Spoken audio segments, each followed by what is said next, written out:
We're suing Catherine McKenna and Stephen Guilbeault. We're suing the government, and I'll tell you why. Stop and think about how important it is to get information from the government. I mean, just think about your taxes. Well, what's the deadline? What are the rules? What are the special rules for the pandemic? Or think about all the government rules around getting a job or losing a job, or just think about all the rules about garbage pickup on your street. What can go in which bin, what days the pickup are, etc. You could apply this for any conceivable activity regulated by government. I mean, don't get me started on the bizarre, unscientific, punitive, and ever-changing rules about the pandemic. I think we all hate rules a bit, but we need to know what the rules are, even the dumb ones, and especially the ones that really impact our lives. I mean, I don't plan on being a beekeeper, so I won't study those rules, but I'm in the media business, so those are pretty important to me. But now imagine if the government officials in charge of my industry, an industry that you care about, had banned me from receiving news and updates and announcements and information from that government department. I'm banned. Just me. Not the whole world, just me. Because I am. I am specifically blocked from following the official government Twitter account of the Minister of Canadian Heritage. As you'll know, that's the Ministry of Media Bailouts and the Ministry of Censorship. I'm not kidding, those are literally the first and second items on the minister's job description in his official mandate letter from Trudeau. This government department, more than any other, affects how we operate at Rebel News, and indeed if we can even still exist. As we showed you last week, Guilbeault has personally threatened to come after anyone who even taunts him. We've seen too many examples of public officials retreating from public service due to the hateful online content targeted towards themselves or even their families. Guilbeault says he might even go so far as to use the, quote, nuclear option, banning entire websites. Could we envision having blocking orders? I mean, that maybe. It's not, it would likely be a last resort nuclear bomb in a toolbox of mechanism for regulation. So wouldn't you say I have to pay pretty close attention to this guy? But I can't, because he has blocked me, banned me. I can't go there. When you go to his Twitter account, you see this. But when I go there, I see this. Even though he specifically says it's a government account, I guess I have to pay for it through my taxes. I just can't read the news. But just me. Sorry, if it was his personal account, that's fine. I don't care. If it was his family account, like a Facebook page where he shares his home movies or of his dogs or whatever, that's fine. But I'm talking about his government account, which means it's not really his account, is it? It's ours. It's for all Canadian taxpayers, really, and all people he seeks to regulate and censor. So I have an interest in learning what he plans to do as a minister, but I also have the right to clap back at him online because, of course, he's a bit of a bully himself. For someone who says he doesn't believe in taunting people, he's pretty vicious. He had no compunction about implying that I'm a Nazi, even though he surely knows how outrageous that is to say to a Jew. So he can smear me on Twitter, but I can't reply to him, I can't respond to him, I can't even see what he says. That's what it means to be blocked. I can't see what he says about me, about our company Rebel News, about our industry, about our government, about our laws, even though it's a government account. And the same thing goes for our chief reporter, Sheila Gunn-Reid. In her case, she is personally blocked by a very vengeful Catherine McKenna, the former environment minister, who actually not only banned Sheila, blocked her, same thing, but more, I'll get to that in a minute. The reason it's particularly important is because Sheila reports on McKenna's scandals. That's a public service, of course, to the country. Sheila is the #1 critic of McKenna, so McKenna obviously wants to cut off Sheila from knowing what McKenna's up to. But it's not just a war of words. Here was what I meant before. McKenna is vicious. She's got a vendetta, and she took an extreme approach against Sheila. You know, Sheila goes to those United Nations global warming conferences every year to report on them for us. Well, McKenna told the United Nations to ban Sheila. not to let her in. McKenna told them that. How do we know about this? Because the UN told us. They accredited us 1 year, but then after McKenna complained, the UN banned us for asking questions McKenna didn't like. Sorry, you can't do that. You can't ban Canadian citizens and taxpayers from having access to government services, at least not in Canada. Put the UN aside for a moment. Banning Sheila Gunn Reid from having access to critical information about the government just because you're a liberal with a thin skin and you're a censor and you have an irrational hatred for Rebel News. It just doesn't work that way in a democracy. 2 generations ago, the Premier of Quebec named Maurice Duplessis, who was a bit authoritarian, he hated this one particular restaurateur named Roncarelli because he was the owner of a restaurant and he just happened to post bail for Jehovah's Witnesses who were arrested by police. And Duplessis hated Jehovah's Witnesses.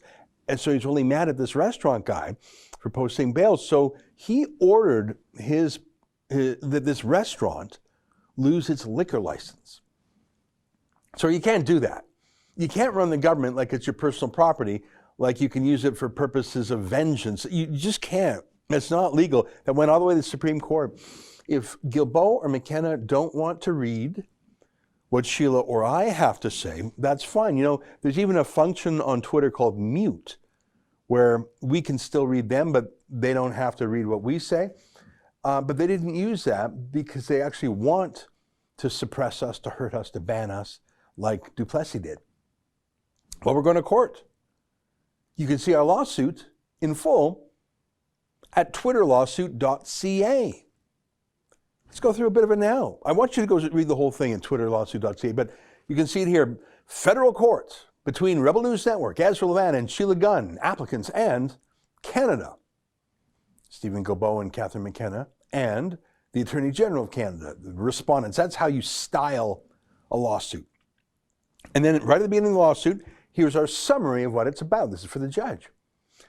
This is an application for orders declaring that the respondents, Stephen Guilbeault and Catherine McKenna, violated the constitutional rights under Section 2B of the Canadian Charter of Rights and Freedoms in blocking access to official government Twitter accounts and thereby limiting the applicant's ability to, among other things, access and communicate important information, participate in public debate, and express views on matters of public concern. And here's what we're asking for from the court.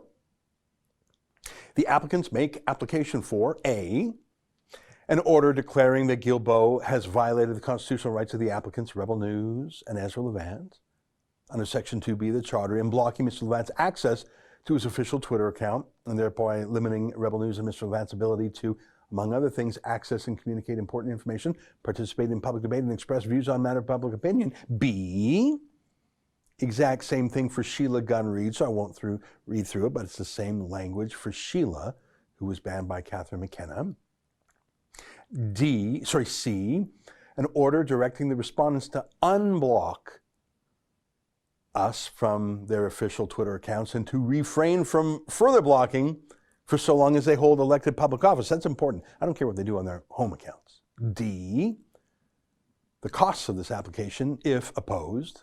That is, if they're actually going to fight this and we win, they shouldn't fight this. They should have to pay our costs. And E, such other relief as counsel may advise and this honorable court deems just. So you can see there's a little bit of legalese, and I translated some of the Latin, but that's pretty simple, isn't it?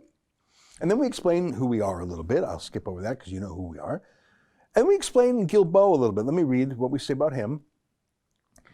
Guilbeault oversees the Department of Canadian Heritage, an umbrella organization that has one of the largest portfolios in the Canadian federal government. In addition to the Department of Canadian Heritage, which is charged with the development of laws and policies, the Canadian Heritage portfolio comprises organizations active in the fields of arts, culture, heritage preservation, and conservation, as well as human rights. The portfolio oversees media organizations and tribunals, including the Canadian Radio, Television, and Telecommunications Commission and the Canadian Broadcasting Corporation, and it's involved in distributing massive bailout funds to media organizations. Now, I mentioned the mandate letter before. Here's some more from it, as is relevant to this lawsuit.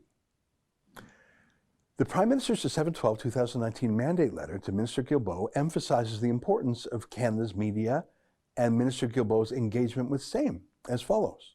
So this is his job description. Canada's media and your engagement with them in a professional and timely manner are essential.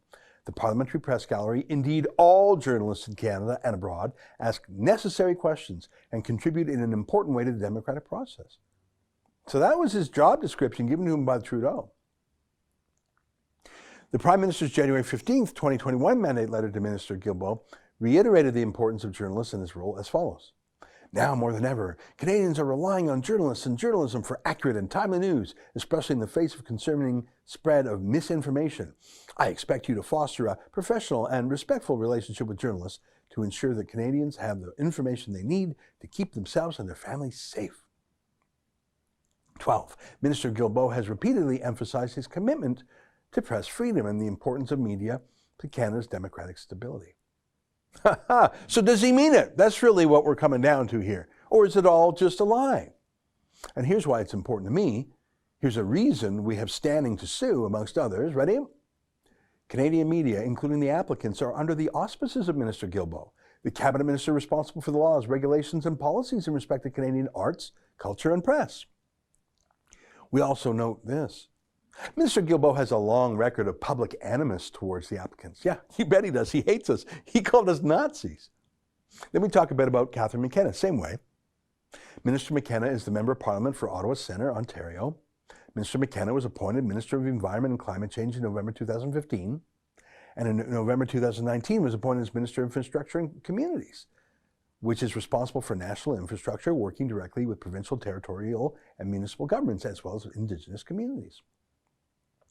The Prime Minister's mandate letter to Minister McKenna stated the importance of journalists in her role as follows. Now more than ever, Canadians are relying on journalists and journalists. So same quote to McKenna that he gave to Guilbeault. But is she doing it? No, she's not. She banned us from reporting at the UN. Now, I'm not going to read this whole thing to you. You can see it for yourself at twitterlawsuit.ca. Check it out. But here's one point we make it in different ways. The government says they love free speech and journalists, so do they really mean it? Look at this. The Honourable Chrystia Freeland, then Minister of Foreign Affairs, stated the following at the inaugural Global Conference for Media Freedom in July 19th. I was there with Sheila, by the way.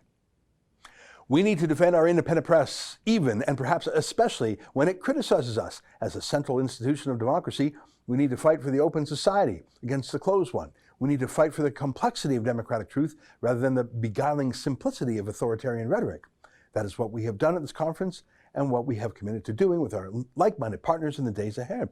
Wow, that sounds pretty good. I wish we could get some of it in reality. Here's what we argue.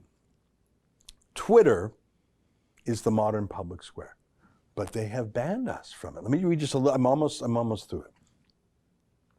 The respondents' Twitter accounts are presented and operated as official government accounts and are used as official government communication channels for official purposes. The public presentation of the respondents' Twitter accounts bear all the trappings of official state-run accounts, and the content is public in nature.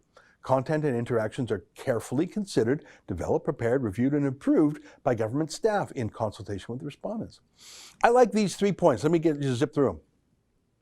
The respondents also use their accounts to retweet tweets from federal officials, institutions and services, and other elected officials. The respondents also use their accounts to retweet or respond to tweets from members of the public on issues of public concern regarding the policies or political stances taken by themselves and other elected officials or candidates. The respondents' Twitter accounts are a public forum for the expression of views on public matters by the respondents and others who wish to comment or express their opinions to others who read the respondents' tweets on matters of public concern. Okay. Now here is really why we're suing. Take a look. Violating the applicant's free expression. Minister Guilbeault blocked Mr. Levant from viewing, interacting with, or responding to his tweets. Minister McKenna blocked Ms. Gunn from viewing, interacting with, or responding to her tweets. And this. The respondents' Twitter accounts are a public digital space where individuals can express and disseminate their views on public matters, and the respondents' actions to prohibit the applicant's access to their respective Twitter accounts infringes the applicant's right to freedom of expression as protected by Section 2B. Because we can't get into this national discussion, let alone find out what the rules are. So what do you think? I think we have to start pushing back against the censors. They're too comfortable banning and canceling and silencing. They're on the precipice of doing much more, as you know. And Guilbeault and McKenna are the most vicious censors out there. If you want to read this whole lawsuit, go to twitterlawsuit.ca. I think I'm going to put up a couple of affidavits there too, because the case is really starting to move. And if you think this lawsuit is a good idea, just to push back at this censorship, which is like the nose in the tent, like here they come. Feel free to chip in there to help us cover the cost of this litigation. Obviously, we're up against the unlimited resources of the government. We just got a letter from the Attorney General saying they intend to fight like hell. Trudeau will spare no expense to destroy us, so we are going to fight. I think we'll win. I think we've got a real chance. What do you think? Go to twitterlawsuit.ca. Sheila Gunn-Reid and I are suing Stephen Guilbeault and Catherine McKenna. To read the entire lawsuit for yourself, go to twitterlawsuit.ca.